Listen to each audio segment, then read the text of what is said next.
We continue here. It is the Jake Asman Show on the Sports Map Radio Network. Now joining us on the show is a good friend of the show. He's come on the last couple of Super Bowls. He is former NFL quarterback, a Heisman Trophy winner. Carson Palmer is our guy that joins us now. Carson, as always, great to catch up with you. And you look great over video in your house in Idaho, my friend. My goodness, that looks awesome. I appreciate it. Thanks for having me on. So what is Super Bowl week like for you? Obviously, there's this matchup in particular. You know Tom Brady very well, but you know Bruce Arians even better, of course, him being your former head coach. How surreal is it to see Bruce get a chance at winning a ring? It's great. I mean, it was if you would have said, he'd be here last year at the end of their season in 2019, I don't think many people would have agreed with that take. I mean, what a turnaround from, I think, 7-9 or 9-7, somewhere right around 500 to potentially Super Bowl champs.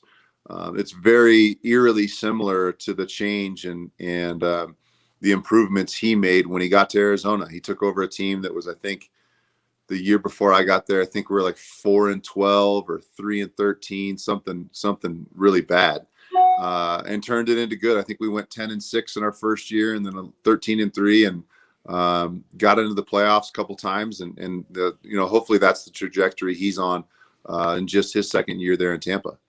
What makes Bruce Arians such a successful head coach?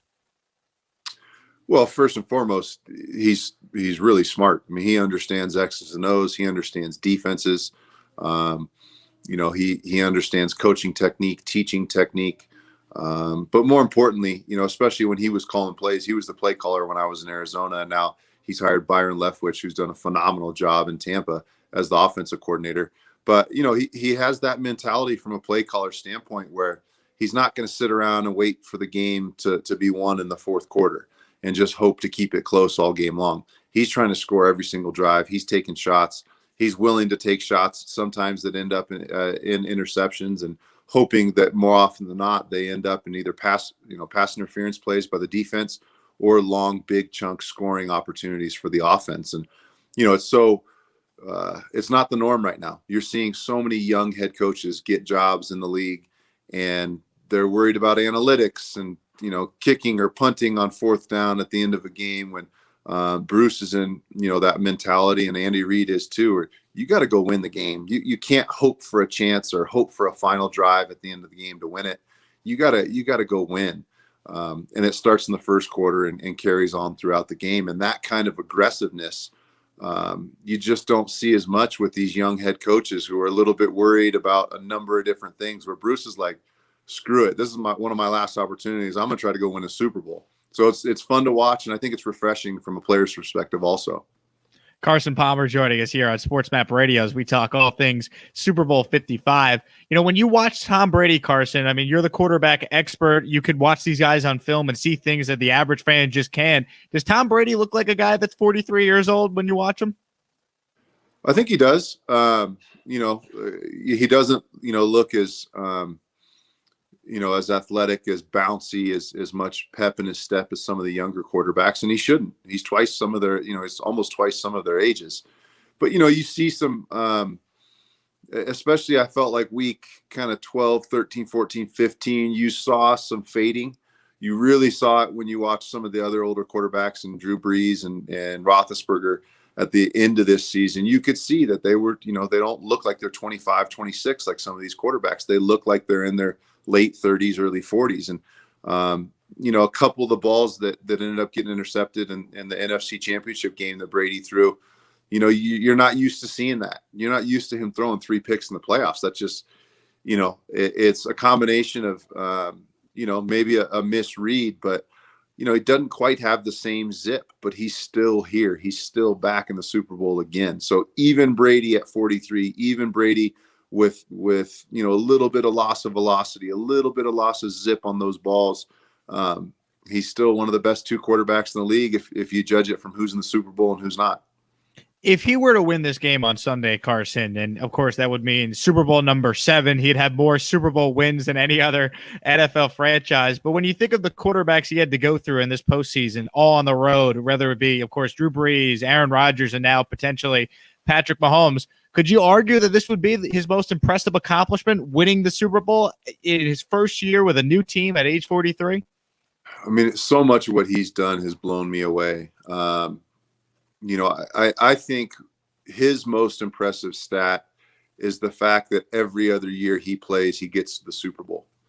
I mean, that's amazing. 10 Super Bowls in 21 years. I mean, just about every other year he ends up playing for a championship. I don't know if we'll ever see that again. I mean, we might see Patrick Mahomes rattle off 4 or 5 Super Bowl rings, maybe. I mean, he's got that kind of ability and talent, but a lot of other things have to go right too. You can't put yourself from an organizational standpoint in salary cap hell and compete year in, year out. So Brady's, by taking less than, most of the other quarterbacks in the league in his position, and the way that the masterful job that Bill Belichick and Robert Kraft and the organization of the Patriots have done to keep that Super Bowl window open for 20 years is masterful, and it's amazing. And can Kansas City as an organization do it? Can Andy Reid continue to do it? I mean, that is a really, really difficult question to answer, obviously. But it's really difficult to imagine the kind of success that Patrick Mahomes and the organization have to have for the next 10 or 15 years of his career. It's got to be flawless like it was in New England. And I just don't know if we'll see that. When it comes to Patrick Mahomes, I don't know if I've ever seen a quarterback just as prolific and just as talented as he is. But it seems like when you watch him, like he's so smart, he's so aware of what's happening, and he's in the perfect situation to continue to have success. Are you blown away as well as someone who played at such a high level when you watch a guy like Patrick Mahomes play the position? Yeah, I mean, there's 2 guys when I watch play, it's frustrating for me to see the amount of velocity they get on the football from from different angles they're throwing from and different body techniques. I mean, some of the balls that Aaron Rodgers throws, it frustrates me. How did he get that ball there from that position?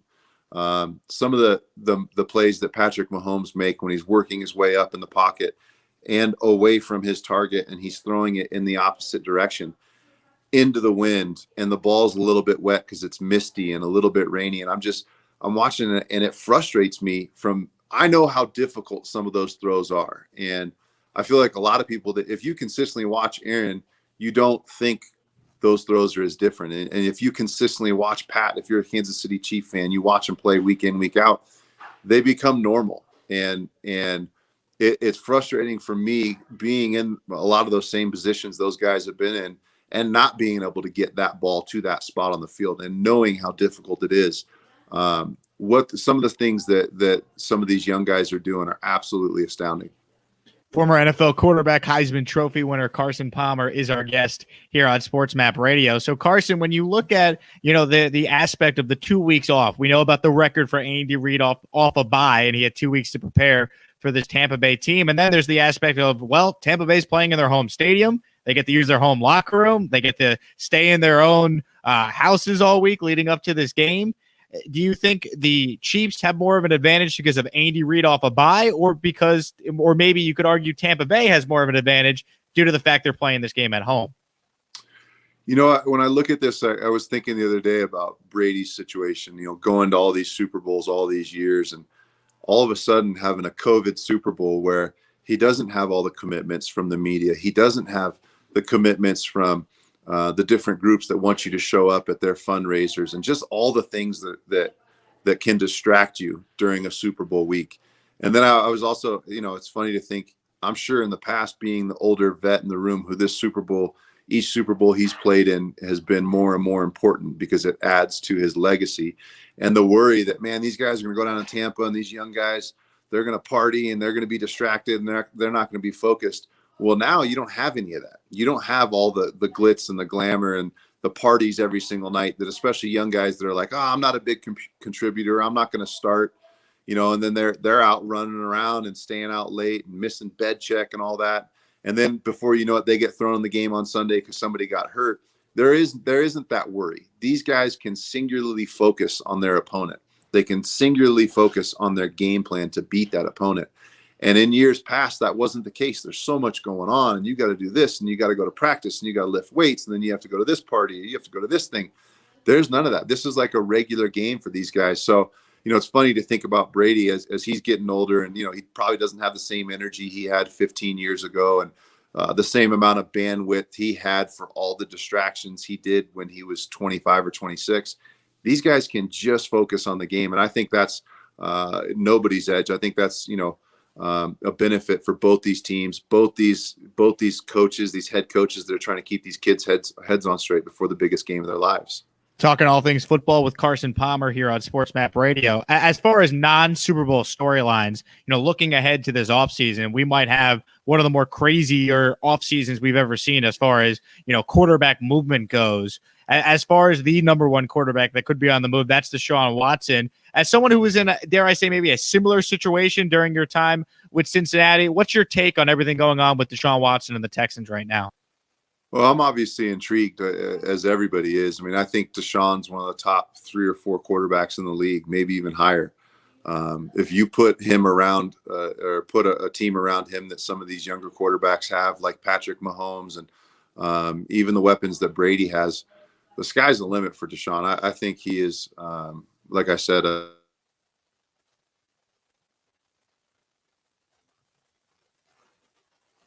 that player. It's hard to move on from that player, no matter how many draft picks you get.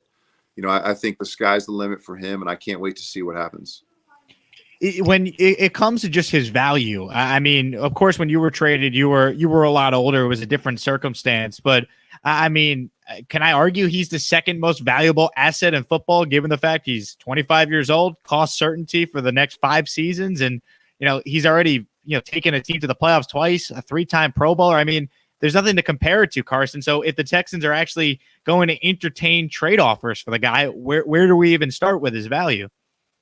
Well, and also he's under contract, and he's under the early stages of a contract. So for the team that does acquire him, they don't have to worry about re-upping him in year 1 or year 2. They can continue to play out this contract and structure their organization and salary cap around the future of Deshaun's contract the next 3 or 4 years. So no doubt he's a valuable commodity. For Deshaun, it's a little bit, it's a double-edged sword. If you want to go somewhere, they might have to give up 3, 4, who knows how many first-round draft picks. And that inevitably is going to reflect on his career over the next 3 or 4 years if he doesn't have first-round picks on his new team he's going to. So, it is a bit of a double-edged sword from Deshaun's standpoint. You want somebody to be willing to give up enough to get you out of there, but you also don't want them to mortgage the entire organization and then be put back in the same exact scenario in his new team that he was in Houston, where you just don't have very much talent around you and you got to carry the load on your shoulders. From his standpoint, Carson, would it make sense to maybe only have a couple teams he'd agree to waive that no trade clause to? That way, those teams, they'd be bidding against themselves, but maybe, the Jets don't give up 4 first-round picks if they know that, hey, our offer by offering number 2 overall is going to be whatever, I don't know, maybe the Dolphins would offer. So then Deshaun could kind of strategically, go somewhere he wants to be, but that team doesn't maybe have to unload all their assets to try and get him because he has the no trade clause. Yeah, that no trade clause is invaluable for Deshaun. I mean, if let's say it's the Jets, I mean, Jets seems to me like a lateral move.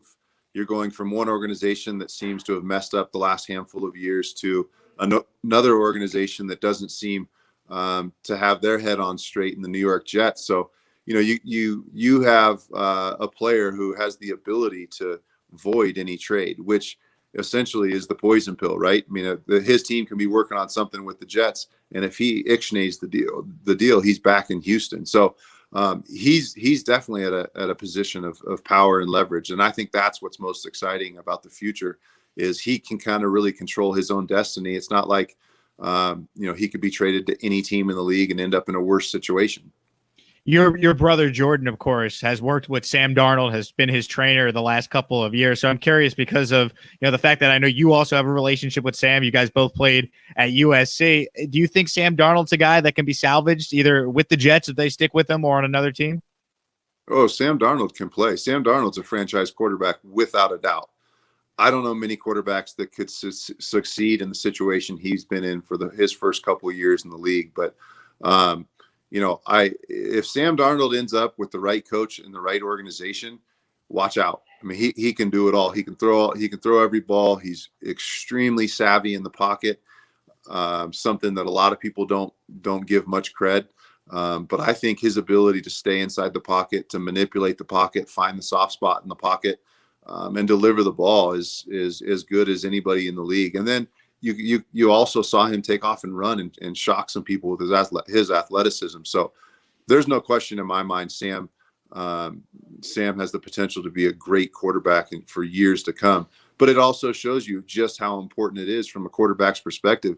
You got to go to a good organization. The organization has more of an ability to steer your career as a successful career or a negative career than your actually athletic abilities. If you go to a wrong place, it can be a long career or a short career for a player, dependent upon that organization. He's Carson Palmer. Carson, before we wrap up here and get a prediction on the Super Bowl, tell us about your work with Level Select CBD. Yeah, Level Select CBD is a sports cream I use on a daily basis. Multiple football injuries over the years and aches and pains. And Level Select CBD is something that takes those pains away and lets me chase my kids around and be outside and be adventurous. And it's something I use on a daily basis, like I said. And right now you can log on to levelselectcbd.com and type in the promo word Carson, and you get 50% off right now. LevelSelectCBD.com, promo code Carson. You heard the man, 50% off. All right, Carson, we ask all our guests this question. You know what's coming. Prediction for Super Bowl Sunday. Who you have, the Chiefs or the Bucks? I like the Bucks. I think if anybody has a chance to slow the Chiefs down, it's the Bucks. You've got Eric Fisher's down with an Achilles injury. We haven't heard much about Patrick Mahomes' turf toe. I know how much a turf toe can slow you down. And I just think that if anybody has that defensive speed, it's Tampa that can keep up with that, all the cross motions and all the speed, all the underneath coverages that